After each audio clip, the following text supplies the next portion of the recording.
Hey everyone, this is Corey with Stafford ZDC. This is going to be a quick one because it's going to get really hot in this car really fast. But today we are doing a little review of the Qvist knives Varatas.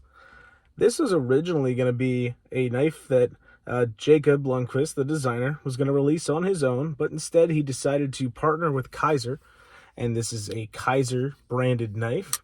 So this is the Qvist Bladeworks designed Kizer Varatas. Important distinction there, but one to make nevertheless. So let's talk about it a little bit. Let me just make sure my key here is not going to ruin my battery in the car.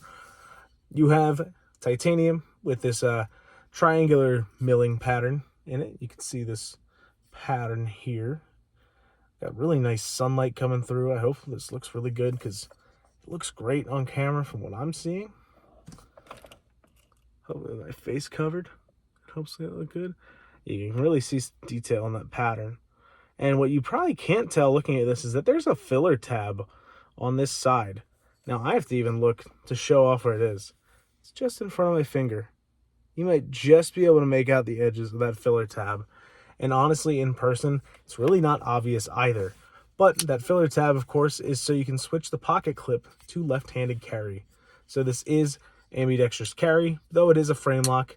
So it's not fully ambidextrous, but with an opening hole and a front flipper, it's very lefty friendly. And with that pocket clip switched, the front flipping would be even easier. No doubt about that. This is an S35VN, and it's just so good. This is a really damn good knife. The titanium has a really nice blasted finish on it that will pick up snail trails over time. You might be able to see some up here by the pivot. I'm gonna try and not cast a shadow. You can kind of see them on this angle. Yeah, there they are. Right up by the pivot. And it also has a square pivot, which is an interesting design choice that Jacob started doing. It's neat. It's unique. Front flipper works well. This one has a little bit of a lighter detent. It works certainly, but you see that's not really firing out. If you get closer up in the hole, you can give it a little more authority. But I'd certainly like a little bit of a stronger detent. But it's not like this one's bad. It's just not quite as strong as you might like. The blade finish is kind of like a mirrored stonewash. You can see that reflection there. It hides scratches really well. This is a pass-around knife, and I'm not seeing any scratches whatsoever on the blade. Just some tape stuff that I didn't clean off of it yet because I haven't obviously sent it to the next person. But overall, this is a really, really pretty looking knife with Jacob's iconic little cutout and hole combo here. The ergos with this finger choil work really great. Now, you guys know I'm not a fan of knives that kind of force your hand to be in one position. And this makes it feel like it's going to be that way, but really it's not. This finger choil's small enough to be a suggestion. And what I mean by that is if you kind of come back on it like this, where it's your fingers kind of in it, not really, kind of on top, it's not uncomfortable. You're not forcing that finger to be in this choil. It's not so deep that that's the only place to put your finger. You can kind of rest on top of it, and it works just as well. And if you need to, there's enough handle here to kind of drop down, do your hammer grip, and apply a little more force into the knife with really no problem. So huge shout out to Jacob for nailing the ergos on this one. It has some nice contouring to it. It's really slim, so it feels great in hand, and it carries really wonderfully as well. The pocket clip being a milled tie clip is nice. It's nothing that's going to blow you out of the water. It carries, somewhat deep, but not obviously a deep carry with that much sticking out of the pocket there. You would not be able to put a replacement on this just because the clip sits in where that filler tab would be. So it does sit, so no chance of a aftermarket clip. The one miss that I think Jacob had on this knife, that I've never asked him why he didn't do it, but with the time that he first designed this, and I remember seeing it, was when the EMP EDC Nimble was really popular. It's got the little cutout right here. Why not put a normal flipper on this as well? One identical to the front flipper. Why not put one there? It seems like such a missed opportunity. It's entirely subjective. Would it objectively make it a better knife? Not necessarily. Subjectively, for sure. If you like flippers, great. If not, then, you know, it's a win for you not having it. But it wouldn't have impeded the action anyway.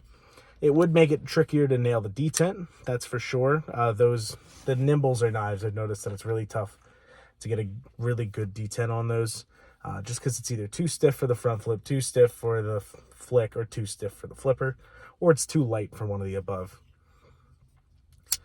But yeah, this is a home run from Jacob, and Kizer did a great job with their work on this. And I can't say enough about it. The full flat grind gets to a nice and thin edge, and it stays thin for a long time, as this has pretty thin blade stock. I can't imagine this is more than a 0.1 inches or 0.01. Yeah, right? It would be 0.1 inches. 0.01 would be absolutely insane. If this was 10 thousandths blade stock, then we'd be talking about like a fucking lightsaber cutting ability. Yeah, 0.1 inches or so, roughly. I'm taking a guess. It's definitely not a 1/4 inch or an 1/8 of an inch. Excuse me. It's definitely not 0.12 or 125. It's definitely slimmer than that. And that combined with the full flat grind make it a great slicer. And the blade shape's super useful. Just your traditional drop point. Can't really go wrong. Action is great on this. The blade's nice and light and the handle's nice and light. So it doesn't swing shut on its own, but you can see just some very light shaking and it drops the rest of the way. No issues at all. This one's just good, guys. If you're interested in one of these, pick one up before, well, I guess you don't have to pick them up before they're gone because it is a Kizer produced product. So these should be in stock at most retailers. So pick your favorite retailer, maybe one with a discount code. I don't have any discount codes with retailers, but I might, if I remember, put some links in the description. I do have some share a sale accounts. So if there are links in the description, they will be affiliate links, and that'll help out the channel a little bit. So feel free to use those down below. And with that, I'm starting to sweat, so I'm going to get out of this car, and I'm going to leave you guys here. Hope you enjoyed hearing my thoughts about the Qvist Varatas, and I hope you guys enjoy it, and let me know what you think down below. Pick one up for yourself if you're interested. Kizer did a great job with this. So thanks again for watching.